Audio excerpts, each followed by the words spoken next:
Welcome to Life Stories. Today, we dive into a tale of power, betrayal, and the strength that comes when you decide to reclaim what's yours. Sarah Wilson, the devoted wife behind Evergreen Enterprises, has stood by her husband's side for years, quietly supporting his rise to the top. But when a shocking betrayal unravels before her, Sarah must confront the truth and take control of the empire they built together. Watch as she navigates the complexities of business, family, and the weight of leadership. Don't forget to subscribe to our channel to start today's story. There are moments in life where everything seems to be falling perfectly into place. Where every detail is meticulously curated. Where you can almost believe that things will remain this way forever. But the truth is, those moments are fragile. They are like glass, beautiful and smooth on the surface, but ready to shatter at the slightest touch. It was a night like any other. Or so I thought. As I prepared the annual family business dinner at Evergreen Enterprises, I stood in the lobby of the Wilson Grand Hotel, overseeing the final touches. It was an empire built on ambition, determination, and a legacy stretching back for generations. And yet, despite the opulence surrounding us, I felt something more than just the weight of expectation. I felt the weight of my own life, carefully crafted, teetering on the edge of an unseen precipice. I had spent 20 years standing beside Charles, my husband, supporting him through every phase of his business triumphs. We had built this empire together. Although it was mostly his name on the contracts, his name on the buildings, I had played my part as the wife of the CEO. Quietly behind the scenes, supporting him as he climbed higher and higher. It was the role I had accepted without question for the majority of my life. I had been the perfect corporate wife. My navy blue dress tonight was elegant but understated. My diamond jewelry kept simple. Because the truth was, I had long learned the art of blending in, of being the calm behind the storm. The Wilson Grand Hotel gleamed under the setting sun, its towering glass facade reflecting the golden light that made everything seem perfect. The private dining room on the 58th floor was always prepared with precision and care. A room that epitomized everything Charles and I had worked toward. And yet, as I surveyed the room, I couldn't ignore the deep sense of unease that was beginning to settle in my chest. My mother-in-law, Helen, was already in her usual place, overseeing every detail with the harshness of someone who had been in charge for too long. She was sharp, ruthless even, but she also had a kind of clarity to her that I couldn't help but envy. Her disapproval was always present, like a dark cloud hovering over everything we did. It had been years since I had tried to win her approval. I had learned to accept it as a form of love in her own complicated way. The children were in their usual positions. Sophie and James, 19, just entering adulthood, still at that stage of life where they are looking for their own place in the world. Sophie, taller than me, with her father's charisma and a strong sense of intellect, had always been the one to keep me on my toes. James was quieter, more introspective, and the kind of person who observed more than he spoke. Both of them had inherited more than just the name. They had inherited the very best and worst traits from both Charles and me. They were growing up in a world where power was everything. But they were beginning to question that truth. I could see it in their eyes. In the way Sophie rolled her eyes at her father's speeches. And in the way James quietly ignored the power dynamics at the table. But tonight, there was something different in the air. It wasn't just the usual politics of business. The quiet games of manipulation we had all grown accustomed to over the years. It was the fact that Charles was late. And for Charles, being late was unusual, an imperfection in his carefully sculpted image of perfection. I told myself that perhaps it was nothing. That perhaps he was just caught up in the last-minute preparations. But something inside me told me that it wasn't just that. As the room began to fill, the guests arrived, and I did my usual dance, greeting them, remembering their children's names, knowing exactly which topics to bring up to engage them. The CEO of our technology division, the heads of finance and international expansion, all gathered around, some with their spouses, others alone. Each was given a warm greeting and an even warmer smile from me. I had spent years learning the art of this. of making people feel important even if I secretly found their presence exhausting. Every guest, every conversation, every tiny moment, was a calculated step in this ever-moving dance of corporate life. At 7:15, everything was set, the dinner was about to begin. And yet Charles had still not arrived. I took a deep breath, reminding myself that this was simply business. Nothing more, nothing less. But then, at 7:20, the doors to the dining room finally opened.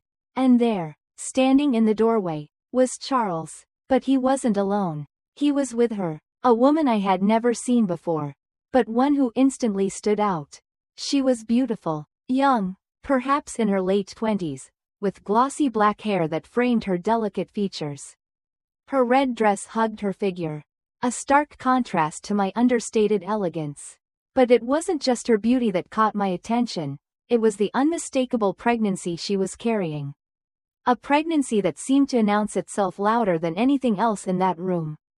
And with that single, shocking detail, everything I had known for the last 2 decades began to unravel.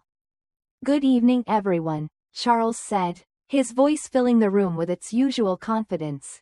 But it wasn't the usual warmth or charm I had grown used to. His words felt rehearsed, as if he had prepared this moment for some time. "I'd like to introduce Vanessa Scott, our Special Projects Director for International Markets." There was a pause, and Charles's eyes finally met mine. A smile tugged at the corner of his lips as he added, "And the mother of my son, the next heir to Evergreen Enterprises."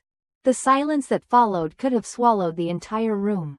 Every single person in that room turned their gaze from Charles to me, waiting for my reaction. I could feel the weight of their eyes on me, but I didn't let it show. I didn't let them see the way my heart was racing, or how my stomach churned with a mixture of betrayal, shock, and disbelief. Instead, I stood up, as gracefully as I could, and walked toward them, my heart thudding in my chest. "Welcome to our family dinner, Miss Scott," I said, my voice calm, almost too calm, as I extended my hand to her. "Please, sit here next to me." The honored guest's place. The shock on Vanessa's face was unmistakable. She had clearly expected anger, tears, maybe a scene, but I gave none of it. I guided her to the seat beside me, my movements as practiced as they had always been. I could feel Charles watching me, the confusion on his face growing by the second. But I didn't care. Instead, I simply looked at him, his mistress now seated beside me, and I asked the staff to begin serving cocktails. This was no longer about the dinner, or the guests, or the business. It was about something far deeper, something I hadn't realized until that very moment. I had spent years supporting Charles, standing by him, helping him build this empire. But now, the game had changed. The game was no longer about him, or the company. It was about me, about taking back what was mine, what should have been mine all along.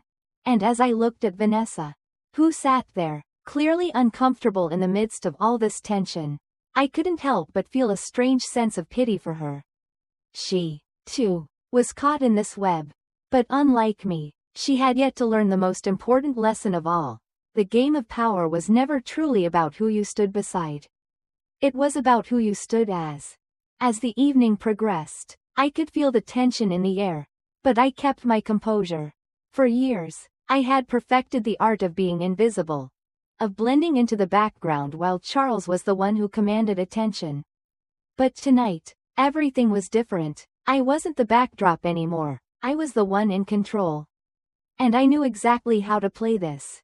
Charles, still standing by the door, clearly expected a reaction, tears, anger, even a dramatic outburst. But that was never my way. Over the years, I had learned to be patient, to observe, to understand the deeper currents of life that no one else seemed to notice. I had seen the cracks in Charles long before tonight. I had seen his arrogance, his sense of entitlement, and his willingness to betray everything, even his own family, if it meant securing his place in the world. But never had I imagined he would go this far. Never had I thought he would bring his pregnant mistress into our family dinner, announcing her as the future of Evergreen Enterprises, the very company we had built together. Vanessa, for her part, seemed uncomfortable, but she was trying her best to play the part of the loving partner. She sat beside me, her hand resting on her belly in a protective gesture. She was trying, I could see that, but it was clear she had no idea what she had walked into. She was caught in a world of power and manipulation. A world that she could never truly understand, no matter how much she tried to fit in. And perhaps, somewhere in her heart, she had doubts about the very man she was with. The man who had promised her a future, but whose actions were nothing more than a tangled web of lies. As the dinner progressed, I steered the conversation back to business. I knew how to navigate these waters. I had spent years learning the names, the interests, and the ambitions of every guest in this room. I could speak to them, engage them, make them feel seen and heard. And that's exactly what I did. While Charles continued to watch me, growing more confused and frustrated, I guided Vanessa through the conversation with the ease of someone who had spent their entire life observing, listening, and learning. She spoke about her work in international markets, her vision for expanding our operations in Asia, particularly in Shanghai, and to my surprise, she was good, really good. She spoke with conviction, with knowledge, and with an intelligence that commanded attention. I could see why Charles had chosen her. She was a woman who could be molded, a woman who could fit into his carefully constructed world. But what Charles hadn't realized, what none of us had realized, was that I had been quietly pulling the strings behind the scenes for years. It wasn't just business for me anymore. It was personal. I could feel the room's eyes on us. And I knew that they were all waiting for the inevitable confrontation. They were waiting for me to explode. For me to confront Charles. To humiliate him. To make him pay for his betrayal. But what they didn't know, what none of them could possibly understand, was that I had already taken control. I had been running Evergreen Enterprises in silence for years. And now, it was time to make that fact known. As the main course was served, I gently interrupted the conversation, turning to Charles, who had been silent for the past few minutes. I could see the tension in his jaw, the muscle tightening with every passing second. He was trying to maintain control, but it was slipping through his fingers. You mentioned Vanessa is carrying the next heir to Evergreen Enterprises, I said, my voice calm but firm. I'm curious, though, what does that mean for Sophie and James? Our current children? What about our marriage? The question hung in the air, heavy with the weight of the truth. The room grew silent. Charles looked at me, his expression faltering for the first time that evening. The board members exchanged uneasy glances, unsure of how to proceed. And for the first time in years, I saw a flicker of fear in Charles's eyes. It was clear to me now that he had underestimated me. He had thought that I would be a passive player in this game. That I would simply step aside and allow him to carry on with his plans. But he was wrong. I had been watching. I had been learning. And most importantly, I had been waiting. You've instructed your attorneys to prepare divorce papers, haven't you? I continued, my voice steady. I imagine the settlement will be generous. But what does that mean for the future of Evergreen Enterprises? Charles shifted uncomfortably in his seat. But I could see that he was starting to lose his grip on the situation. He had expected me to crumble, to beg for answers. But instead, I was presenting the questions. And these weren't just any questions. These were the questions that mattered. You think Vanessa will take my place? I asked him, a small smile playing at the corners of my lips. Is that what you truly believe? The silence that followed spoke volumes. Charles's eyes flickered between Vanessa and me. But he remained silent, the weight of the moment sinking in. He had brought her into our lives, into our family, and now, he was seeing the consequences of that decision unfold. As I glanced around the table, I could see the reactions of the others, the board members, the guests, even my children. Sophie, who had always been the first to speak her mind, sat with a cold expression, her eyes narrowed in disdain for her father. James, on the other hand, remained quiet, his face unreadable, but I could see the quiet strength in him. A strength that would one day guide this company forward. And as the conversation turned back to the business at hand, I knew that this dinner would be the turning point in my life. The moment when everything changed. For years, I had been the silent partner, the supportive wife, but now, I was stepping into the light. And there was no turning back. The dinner had shifted, but not in the way anyone had expected. What was meant to be a night of corporate strategy, of power plays hidden behind cordial smiles and glistening wine glasses, had turned into something far more personal. It was no longer just about business projections or growth strategies. It had become a battle for the future of Evergreen Enterprises, a battle I knew I had to win. Charles sat back in his seat, visibly uncomfortable, as he tried to reassert control over the conversation. He tapped his crystal glass, signaling the start of a new topic. He tried to regain his footing by steering the focus back to the business. The future, the empire that we had supposedly built together. His voice was louder now, as if to compensate for his earlier faltering. But something had shifted in the room. The dynamic had changed. The calm, obedient wife had been replaced with someone far more formidable. And he was starting to realize that. We're on the verge of something significant. He began, his words carefully chosen, though they carried a sense of desperation. With the expansion in Asia, particularly in Shanghai, we're positioning ourselves for the largest growth this company has ever seen. And Vanessa's contributions to this expansion have been instrumental. This is about the future. The long-term vision of Evergreen. He glanced around the table, trying to gauge the reactions of the board members. But they were all focused on the exchange between him and me. I could see the unease on their faces. They had all been loyal to Charles for years. But they were no longer sure of where this was going. The tension was palpable. I've been reviewing the preliminary paperwork for the creation of Evergreen Asia. He continued, trying to sound confident. The documentation should be ready for the board's review next week. This will be our most aggressive expansion, opening doors that have been closed to us for decades. I let his words hang in the air, knowing exactly where this conversation would go. The expansion in Shanghai was never about business. It was a cover, a distraction for something far more insidious. I had already reviewed the financial records, the numbers, the transactions. It wasn't about growth. It was about Charles trying to secure his future. And the future of his mistress, by siphoning off company assets to shell companies he controlled in Singapore. Really? I interrupted, my voice cool, but sharp. It seems strange that the documentation for this expansion hasn't been shared with the board yet. Charles. But I suppose that's just a formality. The room fell silent again. Charles's face flushed, the realization dawning on him that he was being exposed. I knew he wasn't prepared for this. He had assumed that I would play along, that I would remain the dutiful wife, the one who quietly stood by his side as he made his moves. But I wasn't that woman anymore. I had spent years in the shadows. But now, the truth was coming to light. And there was no hiding from it. You've been moving company assets to shell companies in Singapore, I said, my voice steady, though I could feel a rush of adrenaline coursing through me. I have the records right here. And it's all in your name. Not Evergreen's. I wonder how long you thought you could keep this hidden. Charles's jaw clenched, his eyes narrowing in anger. He was trying to stay composed. But it was clear that the walls were closing in. Vanessa, sitting next to me, was now looking increasingly uncomfortable. Her hands trembling slightly. She was caught in a storm she hadn't seen coming. The man she had trusted, the man who had promised her a future, was a liar and a thief.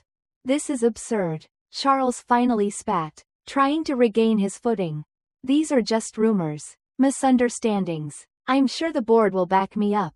You're just upset because of Vanessa. No, Charles, I interrupted, my voice firm. This isn't about Vanessa. This is about what you've been doing to this company. What you've been doing to all of us. I could see the board members exchange uneasy glances. The shock was evident on their faces. And I knew that they were beginning to understand the full extent of what had been happening. Charles had underestimated me. He thought he could continue running this company like it was his personal playground. But I had been watching, learning, and quietly preparing for this moment. I've already frozen the accounts. I continued, my voice cutting through the tension like a knife. As of this afternoon, every asset you've been moving has been stopped. I suggest you review the documents I've given you. Because if you don't, I'll make sure the authorities get involved. Charles's face turned pale. For the first time in years, he was speechless. The man who had been so sure of himself, who had believed that his charm and control would keep him untouchable, was now standing on the edge of a precipice. I knew that he could try to fight me, but I was ready for that. I had spent years silently controlling the levers of power. And now, it was time to take the reins. Marcus, this isn't over, he muttered under his breath, as if to convince himself. But the certainty in his voice had evaporated. You can't just. I already have, I said, cutting him off. It's over. With that, I stood up from the table, signaling the staff to clear the dishes. The meal had lost all meaning. We weren't here to eat or celebrate. We were here to witness the fall of a man who thought he could control everything. Even the family and company he had built on lies. The room was filled with murmurs of disbelief. But I remained calm. This was just the beginning. As Charles sat in his seat, his shoulders slumped in defeat, I could see the shock in his eyes. He had underestimated me, just as he had underestimated everyone who had ever been loyal to him. The dinner had been about power, his power. But now, it was about mine. The tension in the room was thick as I made my move. But I wasn't the only one who had prepared for this moment. Charles was stunned, his usually unshakable confidence shattered. But I had already anticipated this. I had seen the cracks in his character long before tonight. He had believed that his actions were without consequence, that his betrayal could be hidden forever. But the truth had a way of coming to the surface. And now, it was out in the open for everyone to see. Charles was no longer the charming, untouchable CEO I had once stood beside. Now, he was a man backed into a corner, trying desperately to retain his grip on something that was slipping through his fingers. The silence in the room was palpable as he sat frozen, his eyes darting around the table, searching for a way out, a loophole, anything that could salvage his control over Evergreen Enterprises. But he was running out of time. I don't need to remind anyone here, I said, my voice unwavering, that the integrity of this company has always been its strongest asset. And what we're witnessing tonight is a betrayal of that very foundation. I allowed my words to sink in, my gaze sweeping across the board members. They had all seen Charles at his best, his polished exterior, his calculated moves, and his charming facade. But tonight, they were seeing the man behind the mask. They were seeing the truth that I had quietly known for years. The empire that Charles had built was not built on merit or hard work. It was built on manipulation, lies, and control. Sarah, Charles finally spoke, his voice strained, as if he had just regained a fraction of his former self. You've planned all of this. You've been waiting for this moment, haven't you? His accusation was a weak one, but I knew the intention behind it.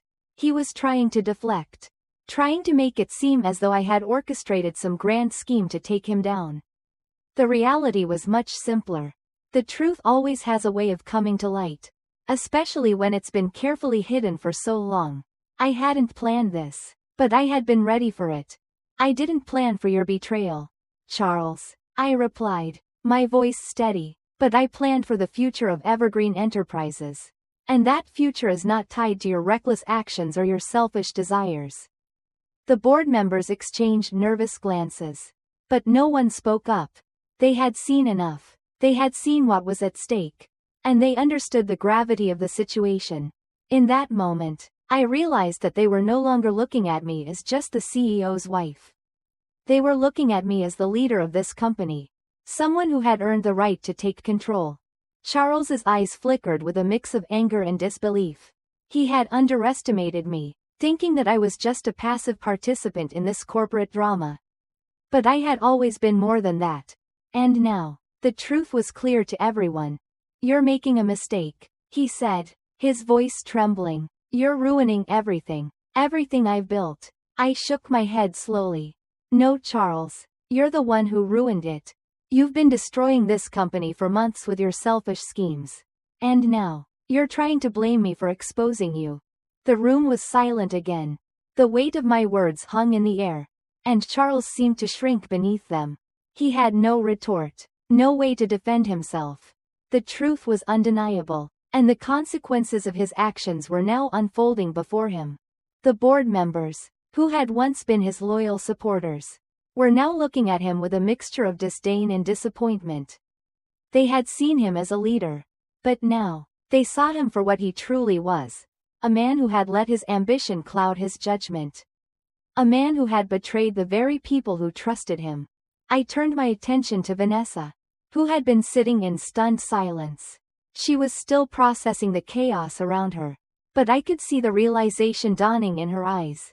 She had been used. She had been a pawn in Charles's game.